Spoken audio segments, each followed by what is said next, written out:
¿Cómo es? Ya está. Tibu. Ya está. Buenas, aquí estoy. Estoy haciendo un legado de Tibu porque como me ha nominado el cabroncete de David Tamargo, pues bueno, él hizo un poco de trampa. Estaba en la playa y dice, voy a hacer el legado de Tibu. En la playa, en bañador, me parece una estafa. Es una puta estafa.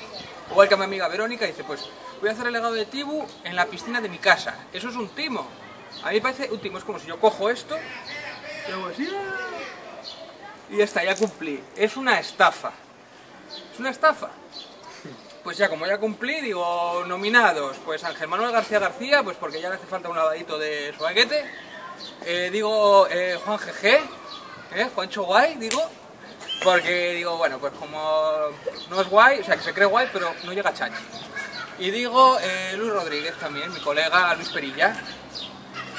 Pues ya está, eso es todo, hasta ahora. Mierda, me estoy pingando. Venga, yo cumplí, no como el cabrón de Tamargo.